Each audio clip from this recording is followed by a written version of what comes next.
Olá pessoal, Finanças e Ações aqui. Hoje a gente começa o nosso último vídeo foi a apresentação. Esse será o primeiro, como se fosse o primeiro vídeo real mesmo. Começamos já com uma frase bem forte do tempo da Babilônia. Se alguém aqui não leu ainda o livro O Homem Mais Rico da Babilônia, é uma leitura impressionante.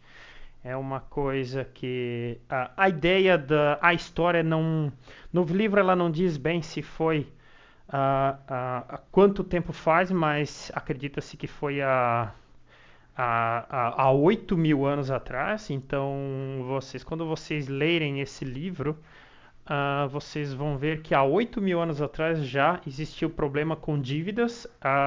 Não existia papel ainda naquela época, então como é que eles faziam os contratos? Eles faziam contratos como se fosse uma placa cerâmica, como se fosse uma telha mesmo, né? Você escrevia em argila. Eles já tinham língua, já tinham matemática, eles já tinham engenheiros. Então, como é que você firmava um contrato? Você escrevia o contrato numa dessas telhas, eram umas placas de argila.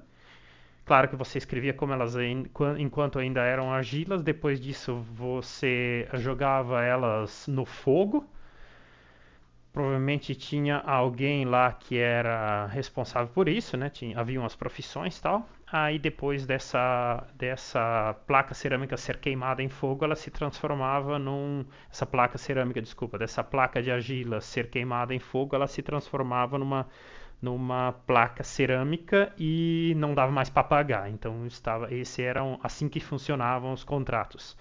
Naquele tempo já existia, claro que existia o rei, e todas as pessoas todas as pessoas, as que tinham propriedades, elas tinham contratos, elas tinham escrituras, elas faziam negócios, haviam empréstimos, e onde se há empréstimos existem dívidas. Então essa história se baseia na história de como um homem que se transformou em escravo. Depois de perder todo o dinheiro que ele tinha, ele conseguiu se reerguer e se transformar no homem mais rico da Babilônia, né? Então ele acabou aprendendo de outro cara rico que o ensinou como é que ele tinha que fazer com o seu dinheiro. E lá tinha uma frase muito forte que era o seguinte: se você tem dívida, você é um escravo. Claro que não diretamente, mas o que acontecia naquela época? A escravidão, ela existia. E se você chegava a um ponto que você não conseguia mais pagar suas dívidas, como funcionava? Geralmente eram casais. O que acontece? O homem era responsável pelos negócios da família, e então a mulher era devolvida para a família de onde ela vinha, para o pai e a mãe dela, para ser protegida, digamos assim. E o cara perdia a mulher por um tempo. Essa mulher ela não ia se casar novamente. Teoricamente ela era casada com ele, então ela era dele, né? Mas então esses caras que entravam em muita dívida, eles acabavam virando escravos e teriam que trabalhar para o cara, para quem eles deviam por anos, até eles conseguirem pagar essa dívida de volta, né? E como eles pagavam isso? Ele não era tipo assim, eu vou trabalhar e todo o dinheiro que eu gero vai para minha dívida. Não, era diferente, você tinha que criar uma coisa extra. Então é um livro muito interessante porque, por exemplo, um escravo, ele trabalhava para um padeiro, ele foi comprado pelo padeiro, e esse padeiro, ele fechava a padaria, por exemplo, às 5 da tarde, e o escravo disse para ele: então eu vou fazer o seguinte, depois das 5 que fecha, eu vou fazer pão, eu vou fazer bolos, não sei, e eu vou vender pela rua. E tudo que tiver de lucro, eu vou ficar com uma porcentagem. O que que você acha? Né? O que você acha? Aí o padeiro falou: não, beleza, pode ir lá, então você pode manter a cada 100 moedas que você vender, 5 você pode ficar para você, ou 10, não lembro direito, mas era bem pouco assim. E com o tempo, esse escravo foi juntando dinheiro, No caso, ele não conseguiu a liberdade por causa disso, mas é só um exemplo. E aí conseguia a própria liberdade. Então, depois dali, esse cara nunca mais quis saber de dívida. Ele seguiu a regra do homem mais rico da Babilônia. Qual que era a ideia? Você tem que guardar 10% de tudo que tu ganha.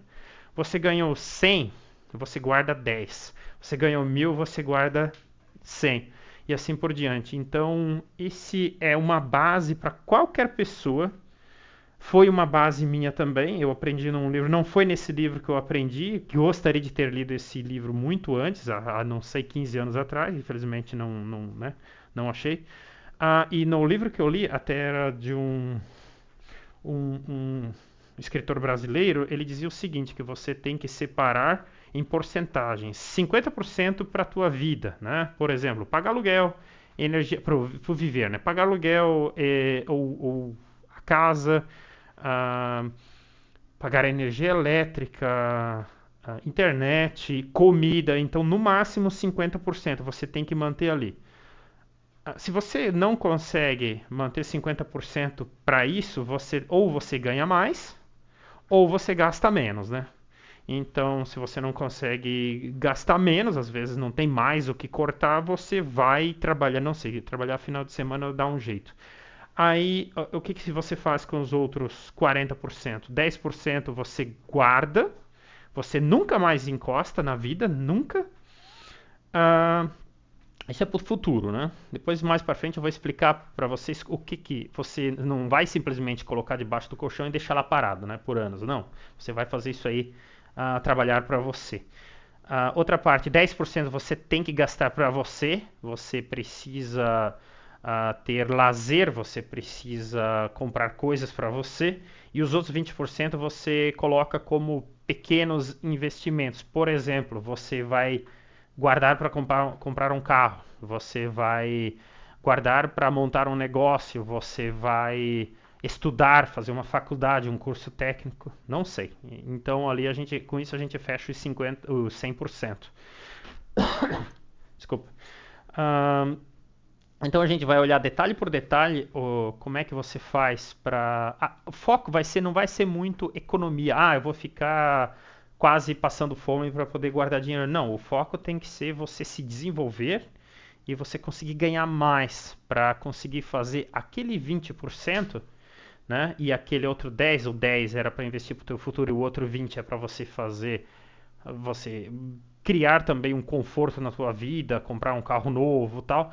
Aí a gente vai conversar aqui como é que a coisa tem que ser. Não é eu que vou dizer baseado muito na minha experiência também, mas eu vou usar bastantes livros como exemplo. Hoje muitos caras que têm canais de YouTube, por exemplo, nos Estados Unidos tem um canal que eu sigo que é ótimo, ele fala muito sobre dívidas e investimentos. Aqui no Brasil tem vários também bons. E então a gente vai falar bastante sobre dívidas e por que não tê-las, ou por que elas são tão prejudiciais. E como ele fala aqui, se você tem dívida, você é um escravo.